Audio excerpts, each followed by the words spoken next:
ഞങ്ങൾ വിദ്യാരംഭ മാഷം കൂടിയിട്ട് പിന്നെ ഒരു കാസറ്റ് ഇറക്കിയിടും. ആ. വെച്ചാൽ മുല്ലന്നേഷ് മാഷുടെ ഗ്രാമീണ ഗാനങ്ങൾ എന്ന് പറഞ്ഞ ഒരു പാട്ട് കേട്ടപ്പോൾ നമ്മളെ വല്ലാതെ ആകർഷിച്ചു. അതുപോലെ എഴുതാൻ പറ്റിയിരുന്നെങ്കിൽ എന്നൊക്കെയുള്ള തരംഗിണി ഇറക്കിയിട്ടുള്ള ഒരു തരങ്ങനെ കാസറ്റ്. ഇറക്കിയുള്ള കാസറ്റ് ആയിരുന്നു അത്. അപ്പോൾ ഞാൻ വിചാരിച്ചു അതുപോലെ എഴുതാൻ പറ്റിയിരുന്നൊക്കെ ചെറുപ്പത്തിൽ മോഹമായിരുന്നു. ചേട്ടൻ ഗൾഫിൽ നിന്ന് കൊണ്ടുവന്ന ഒരു കാസറ്റായിരുന്നു അത്.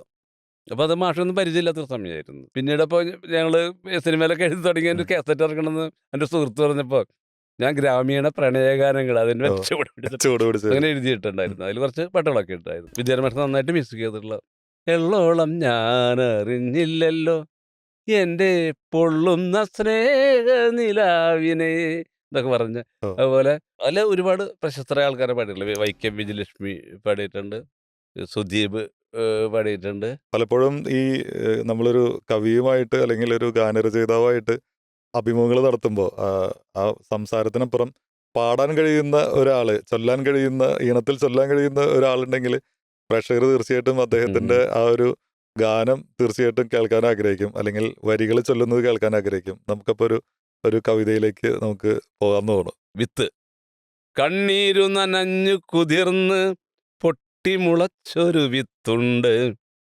വെണ്ണീറ് വകഞ്ഞു പിളർന്ന് തളിർത്തു വരുന്നൊരു നാമ്പുണ്ട്, മണ്ണിന്റെ അടുക്കുകൾ മാറ്റി വിണ്ണിന്റെ ചുടുപാൽ മോന്താൻ കനലാളും കരുതലുമായി ചുണയോടൊരു വരവുണ്ട്, നാടിന്റെ നട്ടല് തല്ലിയൊടിച്ചോരേ, കാടിന്റെ കരളു പിളർന്ന് ചോര കുടിച്ചോരേ, കുന്നായ കുന്നുകളെല്ലാം കുത്തിമറിച്ചോരേ, ആറെല്ലാം മണ്ണും മാന്തിക്കീറി മുറിച്ചോരേ, തൂശിമുന ഇലകൾ തെറുത്ത് വാശിയിലതു വീശി വരുന്നേ, നിങ്ങൾക്കൊരു താക്കീതാണ് കരുതിയിരുന്നോളൂ, പകമൊത്തു കാലം നീട്ടിയ കരിമണ്ണിൽ നിന്നും കണ്ണീരു നനഞ്ഞു കുതിർന്ന്